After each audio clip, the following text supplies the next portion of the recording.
नमस्कार दोस्तों, एक और नई वीडियो में आप सभी का स्वागत है।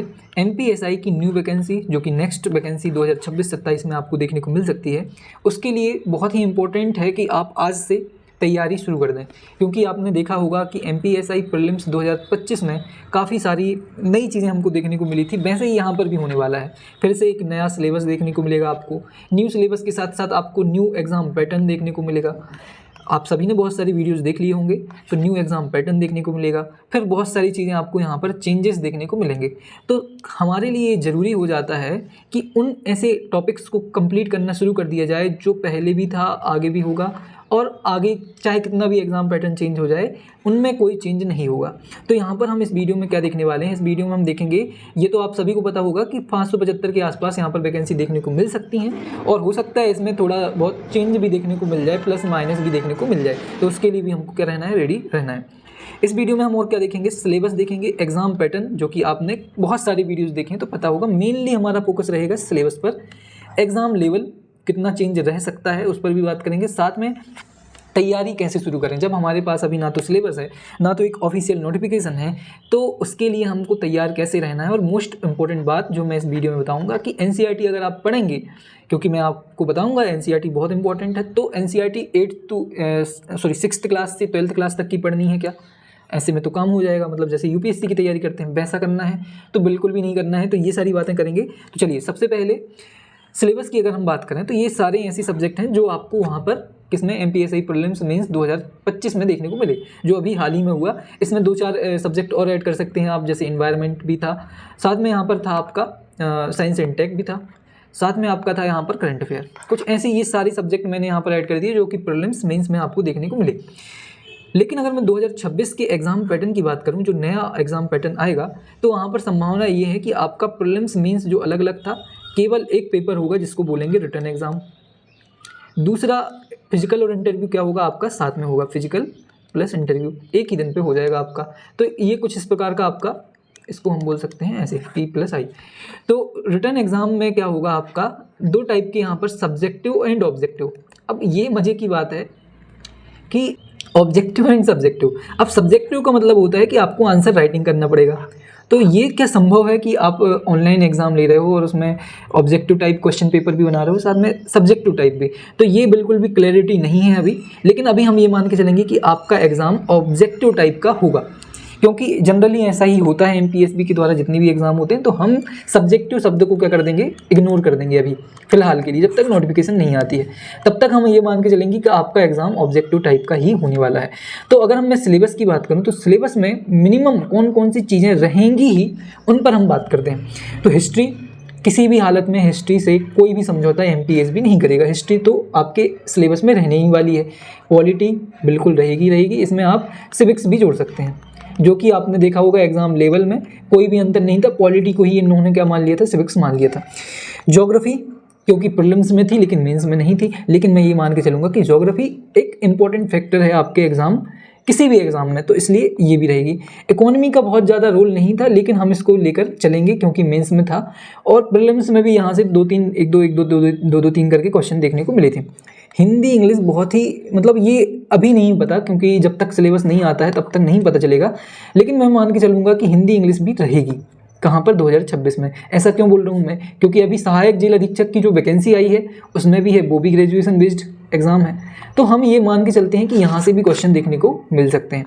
कंप्यूटर रहेगा, साइंस रहेगी, एमपीजी के, जैसा कि हमेशा होता है, कुछ क्वेश्चन 4-5 क्वेश्चन ऐसे होते हैं जो एमपीजी के से ये लोग पूछ लेते हैं। मैथ्स, रीजनिंग, ये भी रहने की संभावना है। इंटरनल सिक्योरिटी सोसाइटी, इनकी संभावनाएं अभी नहीं है जब तक फाइनल वैकेंसी नहीं आती है।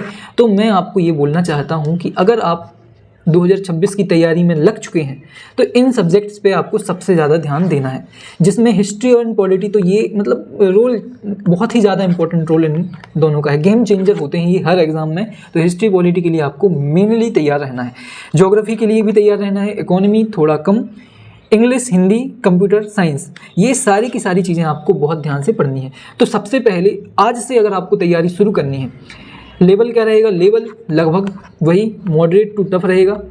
क्योंकि आप क्या कर रहे हो, एक ही एग्ज़ाम ले रहे हो। नेगेटिव मार्किंग रहनी चाहिए मेरे हिसाब से। अभी तक कोई भी वो नहीं है क्या, जो जितनी भी इन्फॉर्मेशन हमको मिली है न्यूज़ के द्वारा, वहाँ पर नेगेटिव मार्किंग का कोई जिक्र नहीं है। लेकिन मेरे हिसाब से मुझे लगता है कि नेगेटिव मार्किंग होना बहुत इंपॉर्टेंट है अगर उन लोगों को मौका देना चाहते हो आप जो कि पढ़ रहे हैं। जैसे कि अगर आप ये वीडियो देख रहे हो, इसका मतलब आपके मन में है कि हमको MPSI 2026 निकालना है, तो आपके लिए इससे फ़ायदा ही है अगर नेगेटिव मार्किंग होती है। नुकसान किसके लिए नेगेटिव मार्किंग से? जो एग्ज़ाम के जैसे ही नोटिफिकेशन आता है उसके बाद भी पढ़ाई नहीं शुरू करेंगे। कुछ लोग ऐसे होंगे जो जब बिल्कुल एग्ज़ाम डेट आ जाएगी तब बोलेंगे कि अब क्या पढ़ना है। तो दिक्कत उनको होगी नेगेटिव मार्किंग को से आपको कभी भी इससे दिक्कत प्रॉब्लम नहीं होने वाली है। तो नेगेटिव मार्किंग मेरे हिसाब से होनी चाहिए। तो रही बात ये, अब तैयारी शुरू कैसे करनी है, तो सबसे मज़े की बात है कि PYQs अवेलेबल हैं। ठीक है, प्रीवियस ईयर क्वेश्चंस आपके पास अवेलेबल हैं, जिसमें अगर मैं बात करूं MPSI प्रीलिम्स 2026 बोल देते हैं इसको अपन, इसके प्रीलिम्स के क्वेश्चन आपके पास हैं 16 से 21 तारीख तक। 21 जनवरी 2026 में ये एग्ज़ाम हुआ था। तो ये सारी की सारी जितनी भी शिफ्ट थी, दोनों शिफ्ट में आपको जितने भी क्वेश्चन पेपर थे उनके क्वेश्चंस को आपको सॉल्व करना शुरू कर देना है। इसमें भी आपको किस पर फोकस करना है, जनरली मुख्यतः आपको फोकस करना है हिस्ट्री, पॉलिटी, ज्योग्राफी एंड आपका हो गया करंट अफेयर को छोड़ दीजिए, इकोनॉमी अगर मिले, इकोनॉमी के अलावा साइंस मिले प्लस कंप्यूटर मिले। साथ में इन पर मेरे वीडियोस भी अवेलेबल हैं, हिस्ट्री पर मेरे, कंप्यूटर पर मेरे वीडियोस अवेलेबल हैं, जिसमें मैंने बताया है कि कैसे कैसे क्वेश्चन आए हुए हैं। तो वो आप देख सकते हैं, प्लेलिस्ट मिल जाएगी आपको हिस्ट्री के लिए, कोरा कागज़ UPSC history MPSI prelims PYQ ऐसे करके कुछ सर्च करेंगे तो आपको मिल जाएगा। मैं स्क्रीनशॉट भी यहाँ पर दे दूंगा, लिंक भी डिस्क्रिप्शन में डाल दूंगा। फिर सबसे इंपॉर्टेंट बात आती है PYQ से क्या पता चलेगा आपको, लेवल पता चलेगा किसका, MPSI प्रीलिम्स का लेवल क्या था, मेंस का लेवल क्या था और 2026 में क्या लेवल हो सकता है। क्योंकि मेंस के भी 2 शिफ्ट में जो एग्ज़ाम हुए थे, मतलब एक ही 2 पेपर हुए थे, वो भी आपको देख लेने हैं। उस पर भी मैं एक वीडियो ले आऊँगा जिसमें हम सारे क्वेश्चन देख लेंगे। तो यहाँ पर हमको क्या करना है, सबसे पहले PYQs उठाने हैं। PYQs उठाने के बाद हमको समझ में आएगा कि लेवल क्या था, और जब आप PYQs को एनालाइज करेंगे तो आप समझेंगे कि मैक्सिमम क्वेश्चन कहाँ से पूछे गए थे, NCERT से पूछे गए थे। और मैंने तो मतलब स्क्रीनशॉट भी डाले हुए हैं। स्क्रीनशॉट भी मैं आपको और बता देता हूँ, जितनी भी NCERTs हैं, NCERT में कुछ इंपॉर्टेंट बॉक्स बने होते हैं, पिंक कलर के आप देखेंगे बॉक्स, या फिर कुछ ऐसे बड़े वाले बॉक्स देखेंगे, सीधे क्वेश्चन यहाँ से पूछे गए हैं। मतलब जाकर देखिए आप वो वीडियो, सीधे मतलब उन्होंने क्या किया है, यहाँ से बॉक्स से जो मेन चीज़ दी हुई है उसको उठाया और क्वेश्चन बना दिया। तो एपटेक के अगर आपने पैटर्न को समझ लिया और मैंने बता दिया आपको NCERT से क्वेश्चन आते हैं, अब आपके पास एक बहाना भी नहीं रहेगा कि आपके पास टाइम नहीं है। इससे पहले जब मैंने मेंस की तैयारी शुरू की थी तो बहुत सारे लोगों ने ये बहाना बनाया था या फिर मुझसे बोला था कि मतलब NCERT करना इस टाइम पे संभव नहीं है। लेकिन मैंने उनको वो वाली प्रॉब्लम भी सॉल्व कर दी थी। मैंने NCERT के क्रक्स, जितनी भी बेसिक फैक्ट हैं, जो भी इंपॉर्टेंट फैक्ट हैं, उस क्रक्स में मैंने क्या किया था, वो फैक्ट को ऐड कर दिया था। तो अब तो लेकिन आपके पास टाइम है तो वो क्रक्स की भी ज़रूरत नहीं है, आपको NCERT पढ़नी है। लेकिन सबसे मोस्ट इंपॉर्टेंट क्वेश्चन, NCERT क्या 6th class to 12th class की सारी NCERT पढ़नी है? नहीं, बिल्कुल भी नहीं पढ़नी है। ये गलती नहीं करनी है अपन को। आपको सबसे ज़्यादा इंपॉर्टेंस देनी है 11th एंड 12th क्लास की NCERT। अगर आप हिस्ट्री और पॉलिटी स्टार्ट करने वाले हैं, हिस्ट्री एंड पॉलिटी स्टार्ट करने वाले हैं, तो ये 4 किताबें, ये 4 बुक्स आपको ज़रूर से पढ़नी है। इसमें पहली है, ये 3 किताबें हैं 12th क्लास की, ये 3 पार्ट हैं हिस्ट्री के लिए, जिसको बोलते हैं भारतीय इतिहास के मूल तत्व करके पार्ट, भाग 1, भाग 2 एंड भाग 3। ये कुछ क्लास में है, 12th क्लास में है। और ये वाली जो है ये इंडियन कॉन्स्टिट्यूशन के लिए 11th क्लास की NCERT है।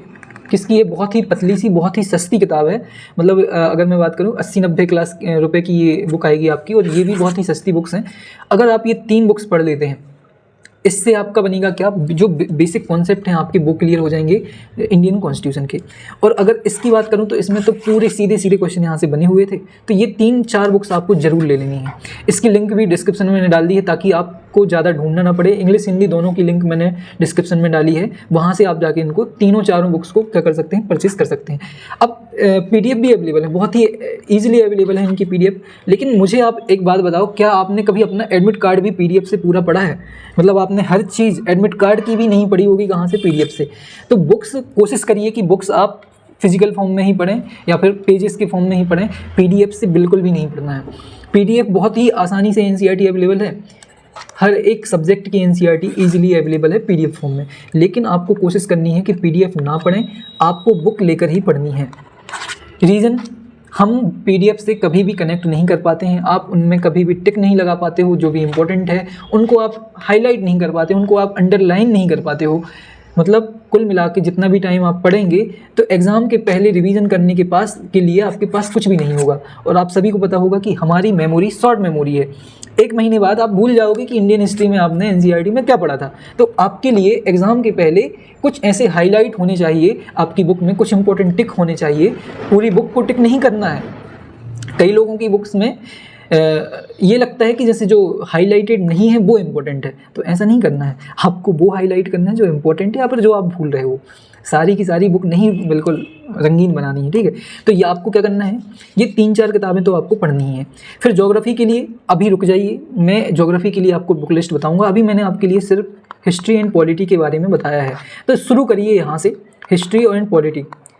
साथ में आप पॉलिटी के लिए मैं बोलूँगा लक्ष्मीकांत अगर पढ़ सको, अगर आपके पास हो, आपके दोस्त के पास, आपके भाई बहन के पास, किसी के पास लक्ष्मीकांत है, इन्वेस्ट नहीं करना चाहते हो, अगर इन्वेस्ट करना चाहते हो कि आपको बुक लेनी ही है तो उसकी भी लिंक हम डिस्क्रिप्शन में डाल देंगे। जो आप सस्ते वे में, आप जो मैं ऐसी बुक्स शेयर करूंगा जिनकी जो प्राइजेस हैं वो थोड़ी कम रहेंगे, तो आपको कोशिश करनी है लक्ष्मीकांत भी ले लेनी है। अगर नहीं इन्वेस्ट करना चाहते हो पैसा तो किसी से ले सकते हो आप, या फिर ओल्ड जो बुक है वो भी आप यहाँ से परचेज कर सकते हो, किसी के पास हो पुरानी, उसको भी लेकर कम दाम में क्या कर सकते हो, पढ़ना शुरू कर सकते हो। तो ये 4 और 1 5, मतलब यहाँ पर आप लक्ष्मीकांत भी ऐड कर दो।